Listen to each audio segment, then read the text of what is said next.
Welcome back dear students. आज हम बात करने वाले हैं डायरेक्ट मेमोरी एक्सेस या इसे शॉर्ट में कहते हैं डीएमए के बारे में। ये भी एक इम्पॉर्टेंट टॉपिक है, तो चलिए हम इसको डिस्कस करते हैं। मीनवाइल यदि आपने चैनल सब्सक्राइब नहीं किया है तो आप चैनल ज़रूर सब्सक्राइब कर लें, ताकि आपको जो अगली भी जो वीडियोज़ आए हैं उनके नोटिफिकेशंस ज़रूर से मिल जाएँ। चलिए, तो जो डीएमए ये है, ये एक्चुअली यूज़ किया जाता है डेटा ट्रांसफ़र के लिए। अब देखो, जो वायरिंग होती है ना, जिसमें एक एक बिट हमारा डेटा जाता है, उसमें एक वायर पर एक बिट डेटा जाता है, या तो ज़ीरो जाता है या फिर वन। लेकिन जो हमारा कंप्यूटर होता है वो एक बार में एक से ज़्यादा इनपुट को रीड करता है, एक बिट से ज़्यादा को। तो जितनी ज़्यादा बिट्स को एक बार में पढ़ता है उतनी सबको हम हर एक के लिए एक वायर बनाते हैं। मान लो अगर 8 बिट को पढ़ रहा है तो हम 8 वायर्स उसको देंगे, ताकि कंटिन्यूसली उसको 8 बिट एक साथ मिल पाए। ठीक है, तो अगर parallel in parallel out register नहीं देखा है तो उसको देख लोगे तो आपको क्लियर हो जाएगा कि एक साथ कैसे डेटा आता है। ठीक है, तो ये जो वायरिंग थी, इसको जिसमें हमारी इंफॉर्मेशन या डेटा आ रहा है उसको कहते हैं सिस्टम बस। ठीक है, मतलब वायर को बस कह रहे हैं। और बस में जहाँ नॉर्मली इंसान बैठ के जाते हैं, वहाँ पर कंप्यूटर में बस में कौन जा रहा है? बिट्स ट्रेवल कर रही हैं, मतलब हमारा डेटा जा रहा है। तो जनरली क्या होता है कि जो हमारा सीपीयू होता है वो ये ध्यान रखता है कि बस का जो मास्टर होता है वो कौन होता है? सीपीयू। मतलब सीपीयू डिसाइड करेगा कि कब कौन सी बस को यूज़ करना है और डेटा कब कहाँ से कहाँ पर ट्रांसफ़र होगा। अब that means when data is to be transferred between memory and IO device. अब डेटा ट्रांसफ़र कहाँ से कहाँ होगा? देखो, हमारी कोई इनपुट आउटपुट डिवाइस होगी। इनपुट डिवाइस के थ्रू हम डेटा कहीं ना कहीं मेमोरी में सेव करवा रहे होंगे यदि टाइप कर रहे हैं तो, या फिर कोई फाइल हमने ऑलरेडी रख रखी मेमोरी में, तो हम क्या करेंगे? उसको डिस्प्ले करवाएंगे। ठीक है, तो डिस्प्ले किस पे होगा? आउटपुट डिवाइस पे। तो जब भी जो डेटा है वो मेमोरी और इनपुट आउटपुट डिवाइस के बीच में ट्रांसफ़र करना होता है, तो ये किसके कंट्रोल में रहेगा? सीपीयू के। पर कई बार क्या होता है कि जो डाटा ट्रांसफ़र की स्पीड है वो सीपीयू की स्पीड को कम कर देती है। देखिए, अभी तक हमने बात की थी कि जो सीपीयू होता है वो क्या करता है?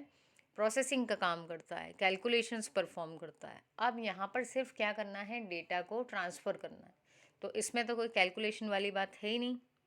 ठीक है, so therefore a data transfer technique is use in which IO devices directly access the memory and CPU is bypassed. तो सीपीयू को क्या कर देते हैं यहाँ पर? बाईपास। मतलब सीपीयू को बीच में से हटा देते हैं और डायरेक्टली क्या कर सकते हैं, क्योंकि कैलकुलेशन का काम ही नहीं है। अगर सीपीयू हट भी जाता है तो कोई प्रॉब्लम की बात नहीं, उस समय सीपीयू अपने दूसरे कैलकुलेशन के काम कर सकता है ना। क्योंकि ओवरऑल हमारा काम क्या है? हमारा मोटिव है कि स्पीड को बढ़ाना है। तो यदि आपको कैलकुलेशन करवानी है तो कैलकुलेशन सीपीयू करता रहे, इस बीच यदि डेटा ट्रांसफ़र करना है तो किसके थ्रू हो जाएगा? डीएमए के थ्रू। तो इस तरीके का जो डेटा ट्रांसफ़र होता है जिसमें हम सीपीयू को हटा चुके होते हैं बीच में से, उसको कहते हैं डायरेक्ट मेमोरी एक्सेस। तो क्योंकि हम बिना सीपीयू के डायरेक्टली क्या कर पा रहे हैं? मेमोरी को एक्सेस। तो इसीलिए इस टेक्निक को कहा जाता है डायरेक्ट मेमोरी एक्सेस। अब क्या होगा? इसका एडवांटेज क्या है? अभी जैसा कि हमने डिस्कस किया कि इसका एडवांटेज है कि जो स्पीड होगी वो बहुत अच्छी हो जाएगी हमारी। दूसरी बात, अगर आपको थोड़ा सा डेटा ट्रांसफ़र करना है तो कोई इशू नहीं है यदि हम सीपीयू के साथ भी कर दें तो। लेकिन जब हमें अगर मान लो जीबीज़ में कोई डेटा है, कोई फाइल है, और उसको क्या करवानी है? कॉपी करनी है कहीं पर, या फिर लेकर आनी है डिस्प्ले पर। ठीक है, या उसको राइट करवाना है मेमोरी में। तो ऐसे केसेस में जब सिंपल डेटा आपको रीड करना है या राइट करना है, तो हम चाहते हैं कि बल्क ट्रांसफ़र के केस में, जहाँ पर टाइम ज़्यादा लग सकता है, वहाँ पर हम सीपीयू को बीच में से हटा दें, ताकि सीपीयू उतनी देर के लिए ब्लॉक ना हो, बल्कि वो अपना कुछ और काम कर पाए। इसका यदि हम एक एग्ज़ाम्पल लें, तो अगर डेटा ट्रांसफ़र हो रहा है अपना रैम और फ्लॉपी डिस्क के बीच में, या फिर रैम और हार्ड डिस्क, या कोई हमारा प्रिंटर है, मान लो प्रिंटिंग चल रही है अपनी, है ना। तो क्या करते हैं हम जनरली, आपने देखा होगा कि साइबर कैफ़े या कहीं पर हम जाते हैं तो प्रिंट दे देते हैं, उधर प्रिंट आउट्स आती रहती हैं और हम अपना दूसरा काम कर लेते हैं। मतलब हम इंटरनेट पे कोई और चीज़ सर्फ कर रहे हैं तो सर्फिंग हमारी कंटिन्यू रहती है। क्यों हुआ ऐसा? क्योंकि वो डायरेक्टली मेमोरी एक्सेस के थ्रू प्रिंटर जो है वो कनेक्ट हो गया, उसको डायरेक्टली चीज़ें मिल रही है। और सीपीयू क्या कर रहा है, सीपीयू हम वेब ब्राउज़र पे जा रहे हैं या मल्टीपल विंडोज़ ओपन कर रहे हैं तो वो उसको मेंटेन कर रहा है। ठीक है, तो अब ये जिसके थ्रू होता है, ये तो कंसेप्ट है डायरेक्ट मेमोरी एक्सेस, पर ये किसके थ्रू इम्प्लीमेंट हो रहा है? तो ये इम्प्लीमेंट हो रहा है डीएमए कंट्रोलर के थ्रू। देखो सीपीयू को हम हटा रहे हैं तो कोई ना कोई और चीज़ तो चाहिए ना जो उसको कंट्रोल करे। ठीक है, तो अब जो कंट्रोल करेगा, रीड करना है या राइट करना है, इन सब चीज़ों को, उसको कहते हैं डीएमए कंट्रोलर। तो ये डिवाइस क्या करती है, ये इनपुट और आउटपुट जो भी डिवाइसेस हैं जिनको डीएमए करना है उनको क्या करना पड़ता है, इस डीएमए कंट्रोलर से रिक्वेस्ट देनी पड़ती है इसको। So IO devices max request to DMA controller. तो जो भी आईओ डिवाइस है जिसको डायरेक्ट मेमोरी एक्सेस करनी है तो वो क्या करेगी, जो डीएमए कंट्रोलर है उसके पास में एक रिक्वेस्ट भेजेगी। ठीक, अब क्या होगा, मान लो एक साथ एक से ज़्यादा रिक्वेस्ट आई डीएमए कंट्रोलर के पास, तो वो प्रायोरिटी देखेगा कि कौन सा काम जो है करना ज़्यादा इम्पॉर्टेंट है। ठीक है, तो प्रायोरिटी की बेसिस पे वो क्या करेगा, कोई सी एक टास्क को डिसाइड कर लेगा कि चलो मैं जो है इसको, इसके लिए अब डीएमए जो है वो देंगे अपन इसको। ठीक है, तो डीएमए क्या करेगा, DMA request signal is often refer to as hold. तो डीएमए कंट्रोलर क्या करने वाला है, ये एक रिक्वेस्ट भेजता है सीपीयू के पास में और इस सिग्नल को कहते हैं होल्ड। होल्ड मतलब ये क्या चाह रहा है कि जो आपका सीपीयू है उसकी जो बसेज हैं, सिस्टम बस, उस पर इसको कंट्रोल चाहिए। क्योंकि डेटा ट्रेवल कैसे करेगा, सिस्टम बस या हम कहें डेटा बस के थ्रू। वो जो वायर्स थे, ग्रुप ऑफ वायर्स जिसको हम बस बोल रहे हैं, उस पर हमारा डेटा ट्रांसफ़र होगा, तो मतलब हमको उस पर कंट्रोल चाहिए। तो उस पर कंट्रोल चाहिए तो किसके थ्रू मांगेंगे हम, होल्ड वाले सिग्नल को भेज के। हम यानी कौन, डीएमए कंट्रोलर। ठीक, अब ये सीपीयू के पास जाएगी। अब यदि सीपीयू जो है उसने डिसाइड कर लिया कि ठीक है सीपीयू कुछ और काम कर रहा है, तो उसने देखा कि ठीक है भैया मुझे मेमोरी का काम अभी नहीं है, मैं इसको कंट्रोल दे देता हूँ। ठीक, तो सीपीयू क्या करेगा, डीएमए एक्नॉलेजमेंट भेजेगा। देखिए एक्नॉलेजमेंट मतलब क्या होता है कि यदि आप किसी की रिक्वेस्ट को फुलफ़िल कर रहे हैं या आप तक कोई बात पहुंच गई और आपने उसको एक्सेप्ट कर ली, ठीक है, तो उसको कहते हैं हम एक्नॉलेजमेंट। तो सीपीयू क्या करेगा, ये डीएमए एक्नॉलेजमेंट देगा। ठीक, तो उससे क्या होगा, डीएमए कंट्रोलर को पता चल जाएगा कि उसको कंट्रोल दे दिया गया है बसेस के ऊपर और अब वो यूज़ कर सकता है। तो इस सिग्नल को क्या कहते हैं, HLDA। ठीक है, तो सीपीयू के पास पहले कौन सा सिग्नल गया, सीपीयू के पास गया होल्ड। ठीक, मतलब रिक्वेस्ट गई और सीपीयू ने उसको ग्रांट कर दिया, उसके रिक्वेस्ट को एक्सेप्ट कर लिया यदि, तो ये रिटर्न में क्या देगा, HLDA। ये जो नोट्स हैं ये आपके काम आएंगे, आप लिखेंगे जब थ्योरी। ठीक है, सो ये दे देगा HLDA सिग्नल। तो डीएमए कंट्रोलर को पता चल जाएगा कि भाई मुझे कंट्रोल मिल चुका है बसों का। ठीक, और इस समय जैसे इसने सिग्नल दिया तो सीपीयू क्या करेगा, अपना कंट्रोल छोड़ देगा उन बसों पर से, by placing the bus in high impedance state. मतलब कि उसको आप इस इम्पिडेंस ऐसे स्टेट में डाल दिया जहाँ पर डीएमए कंट्रोलर जो है उसको यूज़ कर सकता है। अब क्या होगा, पहले बसों को कौन कंट्रोल कर रहा था, मास्टर कौन था उसका, सीपीयू था, लेकिन अब कंट्रोल किसके पास आ गया, डीएमए कंट्रोलर के पास। तो ये क्या बन जाएगा, मास्टर। और अब ये कैसा काम करेगा, एक प्रोसेसर जैसा, पर किसके लिए, सिर्फ डेटा ट्रांसफ़र करने के लिए।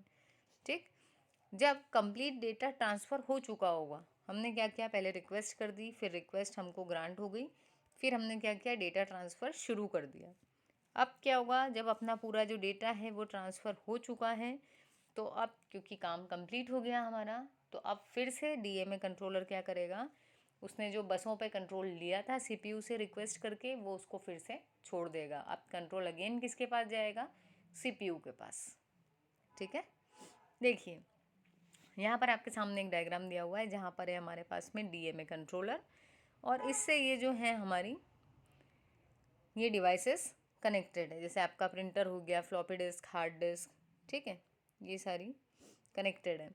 तो अब ये इनमें से किसी को भी अगर डायरेक्टली मेमोरी एक्सेस करना है तो वो किसके पास रिक्वेस्ट भेजेगी? डीएमए कंट्रोलर के पास। ये डिसाइड करेगा कि इसको किसकी रिक्वेस्ट एक्सेप्ट करना है, ठीक।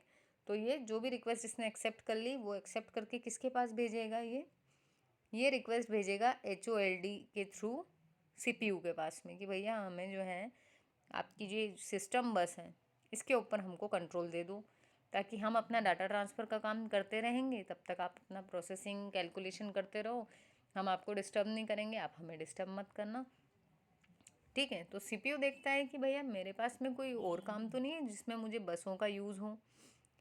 यदि उसको ऐसा पता चलता है कि कोई काम अभी है उसके पास में, तो वो इसको एक्नॉलेजमेंट नहीं देगा, ठीक है। लेकिन यदि CPU अभी ऐसा कोई काम नहीं कर रहा है जिसमें उसको मेमोरी का यूज़ हो या फिर ये सिस्टम बस का यूज़ हो, तो CPU क्या बोलेगा कि ठीक है भाई, तूने रिक्वेस्ट की है, मैंने तेरे रिक्वेस्ट को एक्सेप्ट कर लिया, ये ले कंट्रोल अब से बसों का तेरे पास में है, तू डेटा ट्रांसफ़र कर ले फिर मुझे रिटर्न कर देना, ठीक। तो इसने क्या सिग्नल भेज दिया? HLDA। जैसे ही इसको ये सिग्नल मिला, अब क्या हुआ, ये जो है ये इसकी कंट्रोल लाइंस, ये किसको एक्सेस कर पा रहा है? अब सिस्टम बस को। अब इसको जो भी ऑपरेशन करना था, ये हमारी मेमोरी, डीएमए किससे डील करता है? मेमोरी से ही डील करता है। तो इसको जैसे ही यहाँ पर ये मिल गया कंट्रोल, वैसे ही इसने क्या किया, अब इस मेमोरी को एक्सेस करना शुरू कर दिया। तो अब यहाँ से जो CPU था वो हट चुका है, अब डायरेक्ट ट्रांसफ़र किसके बीच में हो रहा है? डीएमए कंट्रोलर और मेमोरी, मतलब जो आपकी कोई डिवाइसेस हैं उनके और मेमोरी के बीच में डायरेक्टली चल रहा है ट्रांसफ़र, बट किसके थ्रू? डीएमए कंट्रोलर के थ्रू। अब ये जो कंट्रोलर है ये क्या करेगा? कंट्रोल करेगा। अच्छा, एक चीज़ जो आप यहाँ देख पा रहे हैं वो ये कि यहाँ पर जो एरोज़ लगे हुए हैं वो ऊपर की तरफ भी जा रहे हैं और नीचे की तरफ भी जा रहे हैं। ऐसा क्यों है? क्योंकि जो हमारा डेटा है, हो सकता है कि वो मेमोरी से हम रीड करवा रहे हों, या फिर हो सकता है कि हम यहाँ किसी IO डिवाइस से मेमोरी में डेटा सेव करवा रहे हो। इसलिए क्योंकि दोनों डायरेक्शंस अलाउड हैं, रीड होगा तो डायरेक्शन इधर की होगी, है ना, और अगर राइट होगा तो डायरेक्शन इधर की होगी। तो इसलिए इसमें जो एरोज दिए हुए हैं वो कैसे हैं? बाई डायरेक्शनल, मतलब कि दोनों डायरेक्शन में। सो आई होप आपको ये समझ में आया होगा। अब जो है बात कर लेते हैं हम कि ये जो आपका डेटा ट्रांसफ़र का मोड है DMA, डायरेक्ट मेमोरी एक्सेस, ये दो मोड्स में काम करता है। पहला मोड है बर्स्ट मोड, ठीक। बर्स्ट मोड में क्या होता है? पूरा जो बड़ा ब्लॉक है डेटा का वो तुरंत से ट्रांसफ़र हो जाता है। जैसे अगर हमारी कोई CD या फ्लॉपी है, ठीक है, जिसमें से हमें डेटा ट्रांसफ़र करना है और बीच में हम रुक नहीं सकते हैं, डेटा ट्रांसफ़र के बीच में कंटिन्यू डेटा ट्रांसफ़र ज़रूरी है, तो उस केस में किस मोड में करते हैं हम डेटा ट्रांसफ़र? बर्स्ट मोड में, ठीक है। एक साथ पूरा डेटा ट्रांसफ़र करना है, बीच में हम अपनी जो बसों का कंट्रोल है वो CPU को बिल्कुल भी नहीं देंगे, अपने ही पास रखेंगे। ये आप पढ़ सकते हैं यहाँ पर। और दूसरा है हमारे पास में साइकिल स्टीलिंग मोड। इस मोड में क्या है, ये स्टील वर्ड मतलब क्या होता है?